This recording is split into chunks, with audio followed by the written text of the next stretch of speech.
Yo, yo, yo, it's Resse P, R-E-S-S-E-P, Resse P Worldwide on IG. I just jumped off the porch with Dirty Glove Bastard. Holla at me. Hello, meet my stylist, meet my diamonds, blue and yellow. Meet Miss Bad with so. All right, so we got Resse P off the porch with us today. What's How you going feeling? on? How you doing? How you doing? I'm feeling well. How's it I'm going good. today? So, you're originally from Chicago, right? Mm-hmm. Yeah, born and raised. Up until I was 18. Okay. Yeah. What part of the city you from? South side. My grandfather, he had property over in like the what area is that? I'm gonna say Kenwood, Bronzeville area. So it's like maybe 5 to 7 minutes south of like downtown Chicago. Okay. He had property there, but he ended up selling it and ended up moving to the suburbs as a kid. So probably like around 8, 9 years old, I went from the city of Chicago, like where some of the projects were, probably right around the corner from there, to the suburbs. Gotcha. So what was your childhood like then? In the suburbs or in the city? Both. Combination? Okay. Yeah. I think in the city, it was a little rougher. Mhm. But in the suburbs, it was really quiet. I feel like it was a perfect transition. Like, I'm always grateful that my mom sought it to be a better outlook on us to be raised in the suburbs as opposed to the city. Yeah. Out there, I was getting in fights. I was getting dragged off the top of hoods of cars and shit. You know what I mean? Oh, Like, wow. At 8 years old? Yeah, 8 years old. You know what I mean? So it's rough, you know. So I think moving to the suburbs was an excellent transition around 8, 3rd, 4th grade. And I like to play basketball too. So I was outside a lot. And then I would be outside really late because, I'm hooping, you know what I mean? So when I went to the suburbs, you had the basketball courts in people's yards and you got the neighbors. So it's a safer environment. Yeah. And you end up going to college, right? Yeah. I went to Baruch College in Midtown Manhattan. That was in New York. That's when I turned 18. Yeah. When I turned 18, I left the suburbs of Chicago and I moved to New York. Yeah. Why'd you choose that college out of everyone else? Well, I'll probably say it was the other way around. I was traveling to and from New York my entire senior year. You know what I mean? And during my travels there, my girlfriend at the time, she was like, yo, like, you want to come to this open gym with me? Like, they about to play ball. And I told you, I've been playing ball since I was a kid, right? Since I was 8, 9 years old. So at this point, I'm nice with it. So I went and I played ball with her at that school. And the coach, this was his first year. He ended up being there while we was playing at this open gym. And he was, he's looking for girls because he's the new coach. This is his first year. He wants to make an impact. He's trying to win. So he's watching me hoop in this open gym. He's like, yo, you are nice. Like, this is my first year. You got to move out here. Look, I'm going to show you around the school. I'm freezing cold because, it's summertime. The AC's blasting. And I'm dressed in sweat because I've been hooping. But he's like determined to get me there. And he just recruited me that entire summer. That's how I ended up in New York. Yeah. So you got a scholarship to play out there? Yeah. I wouldn't say a scholarship. They were a Division III school. You know what I mean? Yeah. So I wouldn't say a scholarship. But just a bunch of grant money and financial aid, so I didn't have to pay for nothing. And then he got my apartment, and then he would like get me like work study and like get me grant money. So it was kind of like I was on a scholarship. It was just the way he kind of, it was a blessing. Yeah. I guess I was too. I was a hooper. Yeah. So what'd you think of living in New York? Were you living in Manhattan? No, I lived in the Bronx for a year. Okay. I lived in the Bronx for a year, right behind Yankee Stadium, the old one, not the new one that they just built. Yeah. And then I went to Brooklyn, and then I lived in Brooklyn for the remainder of the time that I was there. I loved it. I think it was the best experience, like, thus far in my life. It taught me a lot. The New York hustle, like the way you gotta get to it, feet to the pavement. That's what New York is. That's what so many people on the streets, feet to the pavement. Like, you got to get out there and get it every day. And I think that's what it taught me. Even though Chicago is that too, what I'm saying, that kind of embedded it in me. But New York took me to another level in terms of, how to succeed. Yeah. How many years did you do in college? I graduated. Okay. Yeah, I graduated. I got my degree in journalism. Oh, nice. My focus was like screenwriting because I wanted to write movies. I wrote a script. You know what I mean? It was a decent little script. But I plan on pursuing that, I guess, later in life. Okay. Yeah. Why journalism? Well, because I want to write movies. Yeah. I wanted to focus, develop my skills in terms of how to draft a film, how to build characters, build storylines, and focusing in screenwriting is what helped that develop, you know what I mean? And journalism, there's a lot of reading associated with journalism.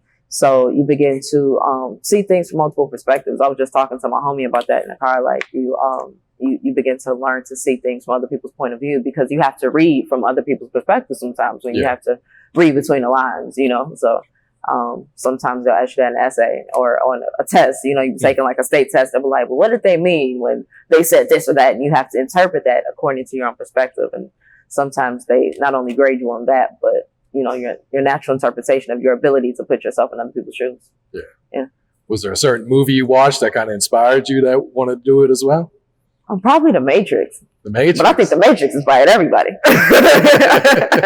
Like everybody loved The Matrix. You know what I mean? I think that was a great movie. It was innovative. It was eye-opening. It was the truth in our faces, like 2020. Real shit. Yeah, definitely. So did you end up moving back to Chicago after school, or where'd you go? I moved a lot after I graduated college. Okay. I moved to Chicago. I moved to Atlanta. I moved to LA. I moved back to New York, back to Chicago. You know what I mean? Like easily, I did this like 6 or 7 times. Oh, wow. Yeah. From the time I graduated up until the time I kind of settled down in Chicago, like I moved a bunch of times. Okay. But it was perfect. I wouldn't change it. I feel like a lot of people do that late in life. I have a buddy who worked for the state for like years, and he was like, I had to leave. Like I need to move around. You know what I mean? And I'm like, I get it, but I got a chance, I feel like, to get that out the way. Like I'm done moving around. I know what I want to do. Yeah. So you're here in Atlanta now, though? Yeah. I love Atlanta. Okay. Yeah, I love Atlanta. Yeah. How long you been here? A month. A month. That's it. Okay. Wait. This is September 3rd. 2 months. I got here Independence Day, literally. Really? Independence Day. Yeah. Okay. Yeah. That was my day. Yeah. So what had inspired you to come down to Atlanta? Well, honestly, I was really focused on building this company I got, in addition to me wanting to pursue the music, Okay. I wanted to focus on like expanding Black-owned businesses, starting them up and franchising them, let's focus on investing, let's focus on rebuilding our communities, I realized the importance of doing one thing at a time. So we're starting with one business. We are still doing that. You feel what I'm saying? But we just realized we can't do so many at once. You know what I mean? Like it's about, baby steps. Yeah. Baby steps. Yeah. Real shit? Yeah. All right. So you started off just writing poetry, right? Yeah. So I started off writing poetry in New York City when I was in college. You know what I mean? Yeah. And I did these really, really dope poems. And songs would inspire me to do the poems. You know what I mean? So it kind of transitioned into just writing music. Yeah. Who were you listening to then?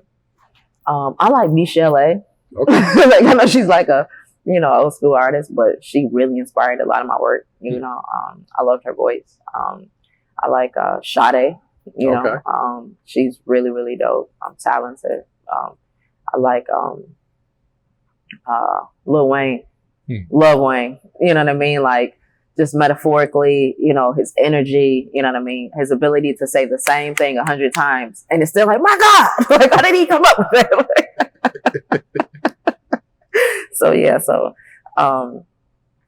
I would say those are my top 3, Okay. Yeah. And I love Nas. Yeah. Nas my dude. Yeah, definitely. Big Nas fan.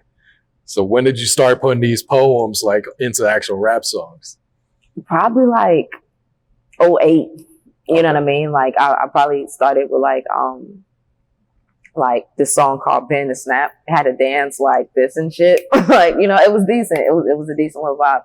But I don't know. I was really focused on making money, and I don't think I allowed the music to do like what it could have done had I worked harder at it. You know what I mean? Like you really have to put passion and hard work together to make this happen. You know what I mean? Like it's not just okay, like I'm just gonna. You can't bullshit. You know what I mean? You cannot bullshit this. Like you have to do this. Like you have to work hard. Have to be diligent. You have to budget. You have to invest. You have to network. You have to build. You have to heat up. And what heat up expands. What heat up rises. That's how people blow. And I don't think I took that into consideration. I don't think I looked at it from that perspective. You know what I mean? So, I think changing my perspective is what changed my direction and changed my speed. It changes you. You know what I mean? And, I think that's where I am now.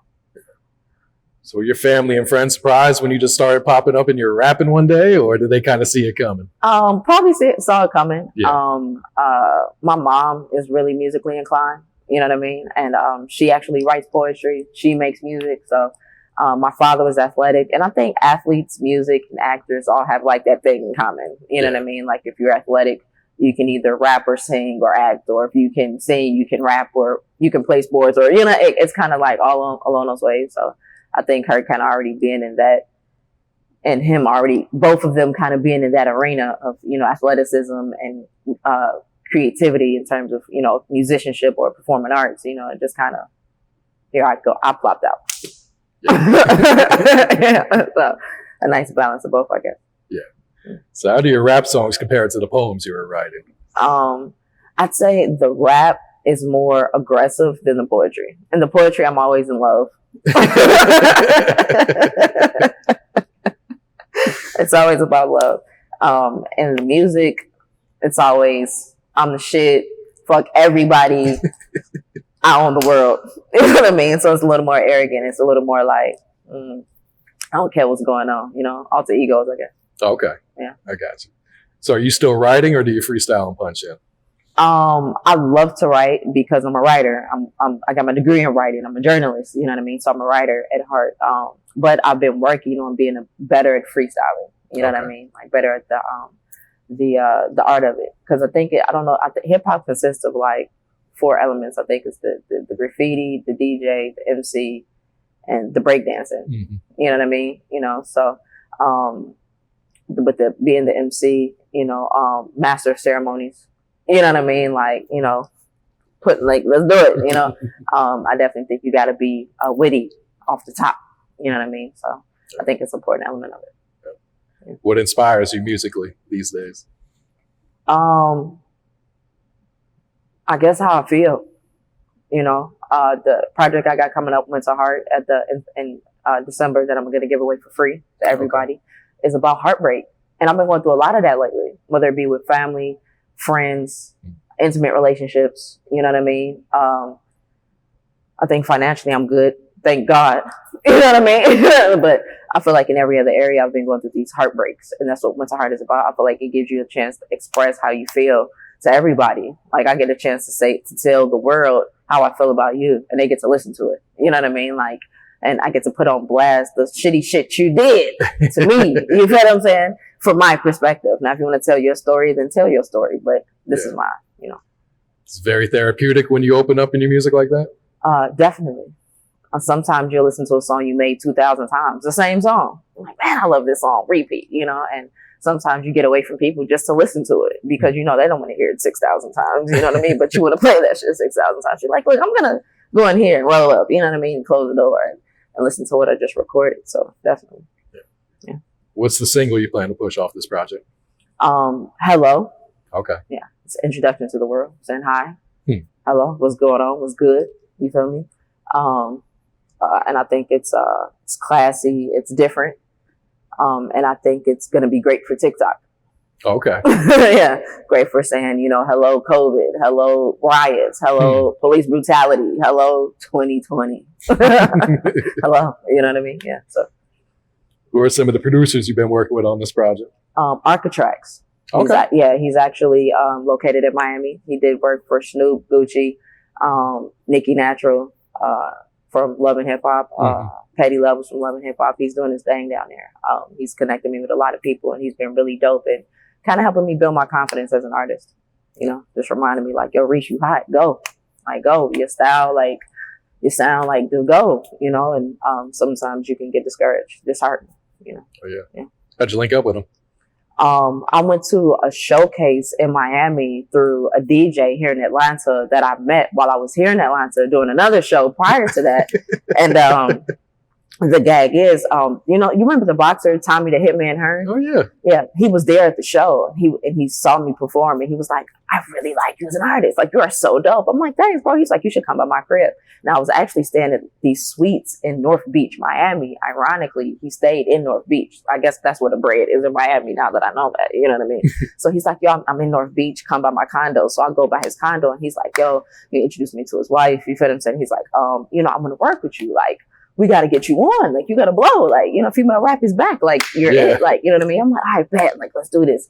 So he starts, I guess, networking on my behalf, and he meets Architrax and tells Trax about me. And then Trax likes me, like, "Oh, yo, come down to Miami. Let's work." So I fly down to Miami, you know what I mean? And we just started working instantly. I started writing for a couple of people off Love and Hip Hop. You know Oh, really? I mean? Yeah. I started writing for a couple of them. None of the songs got picked up, but the network was great. You know what I mean? The networking was great. And now, since then, he's been producing me ever since, and he's actually the producer of Hello. Okay. Yeah. Is he very hands-on when you two are recording too? Yes, very hands-on. I think he pushes me to my maximum. Like, he gives me like that, "Reese, no, do this again." Like, you know what I mean? Like, "You're not saying it how I want you to say it." And it's not how he wants me to say it, but how he knows I should be saying it. You know what I mean? And I'm like, "Yo, thanks, bro." Like, he pulls out, and then he makes me mad sometimes. I'm like, "Man, I'm tired of doing this shit." You know what I mean? But it's like he's punching it out of me, and I love it by the time I'm done, because I get the result. I'm like, yes, that's how it's supposed to sound. You know what I mean? So he always tells me, because I sometimes I feel like, "Man, I don't have a team." He was like, "I am your team. It doesn't have to be a lot of us." You know what I mean? I'm like, "You're right." And I guess that's important. Yeah. That's real. Sometimes less is better. Yeah. No yes man. Yeah, no yes man. Yeah. Yeah. That's a fact. That's a fact. All right. What's the single you have out right now that you're pushing? Right now, currently, Hello. And then I have Fuck That Old Shit, and then I have Cocaina. Okay. Fuck That Old Shit, dope record. You know what I mean? Like, really dope record. It's basically saying, fuck that old. I went through this situation where I moved out of my apartment, I got a new car, and I broke up with my girl. You know what I'm saying? And I'm like, "Man, fuck that old car, fuck that old crib, fuck that old bitch, fuck all that old shit." You know what I'm saying? And here I am, brand new. Crib, car, life. I moved out of my city. I'm gonna fuck all of this old. You know what I'm saying? Like, it's enough. When it's enough, and sometimes, change is drastic, but it's also great. Yeah, definitely. That's it. When do you think this new project will drop? On Christmas Day. Christmas Day. Yeah. Okay. Winter Heart is gonna drop on Christmas Day. I'm gonna give away the free to everybody. You know what I mean? Like, this is Winter Heart, Cold Heart. That's how I feel right now. You're not gonna get love out of me. You know what I mean? You about to get this work fit. You about to get this work. Everybody about to get this work. How I feel. The raw version. Maybe a little old school flavor in there a little bit, because I'm still old school at heart to a certain extent. But so I say a lot of variation, a lot of chill, just to keep it cold. Yeah. That's it. All right. What's your thoughts on the Black Lives Movement that's going on right now? I mean, Black Lives Matter. Shit. That's my thoughts on it. They matter. Shit. I think that voting is important. I think what's more important is unification amongst our nation of people. Voting, we can vote anybody we want in office, but without our own individual collective effort to better us as a whole, we aren't going to get where we're trying to go. You know what I mean? Like, what's happening to us from every angle of the system is terrible. It's their goal is to dishearten us. If you keep your foot on somebody's neck long enough, you know what I mean? Like, you'll break their spirits, and if this is an attempt to break our spirits, the good thing is, naturally we're resilient. With that resilience has to come progression. And to accomplish that progression, I think unity is the key. You know what I mean? And somehow, some way, it'll happen. now, later, or in the next millennium, because everything's coming back full circle. So we may not see it, but maybe our great greats will. You know what I mean? But change is coming. Yeah. Change is needed. It is. Definitely. All right. What's next for you, Resse? Got the project dropping in Christmas. What else are you working on? My goal in the next year is I want to be the hottest artist in the country. That's a big goal, right? So they say work backwards from that kind of goal, and with everything going on with COVID-19 and Rona and all this, there's no telling what's going on with concerts, and shows are a very big way to build your fan base. Like, it's very, very important to be able to perform. You know what I mean? Mm-hmm. And in a lot of places outside of Atlanta, you're still not able to perform. You feel what I'm saying? Like, blessed to be in Atlanta because you can still, perform here in certain areas because of the way they've opened up. But this is not the case over the country or in others. You feel what I'm saying? So, I think right now it's very important to focus on building a social media presence. So my goal is to really focus on building a YouTube series I want to call Levels. The levels to this game, like how you really starting from the bottom sometimes and working your way up, and focusing on developing my own sound. A lot of people tell me like, oh, I like your music, but you need more variation. Like maybe you need a little reggae here and there, or maybe you need a little, some kind of pop sound. And it's like a lot of times I'm just like spitting because I grew up and I was listening to Wayne. Like I was just spitting. Like I want to spit. Fuck, I want to sing and do all this other shit. Like I want to rap. You know what I'm saying? Like, but sometimes you gotta blend in with what's current. You know what I mean? Like we're constantly evolving. So I just, I guess what's next is evolution. The next time you see me, I want to look better. I want to be making more money. I want to be a hot artist. You feel what I'm saying? Like, evolution. That's what's next. Hopefully. And then when you see me again and you say, what's next? I'll be like, evolution. That's always what's next. You know what I mean? So I guess off the porch to the moon. Out of here. We out of here, man. We out of here. All right. Any shout outs before we wrap this up? Shout out to Hood Rich Films. That's my new management company. Okay. Shout out to OG Hood Rich. Shout out to DGB. You know what I mean? Shout out to all the artists now, all the artists before, everybody's that's paved the way and continue paving the way for hip hop to be the culture that it is and create the opportunities that it does. Yeah. Cool. That was good. Yeah, Resse P Worldwide, RESSEP Worldwide. Wait, I brought a couple of these. I think it's some better. I might have some on my pocket now. Yeah, we off the porch, man. Hello, meet my stylist, meet my diamonds, blue and yellow. Meet Miss Bad with so much class, she might play cello.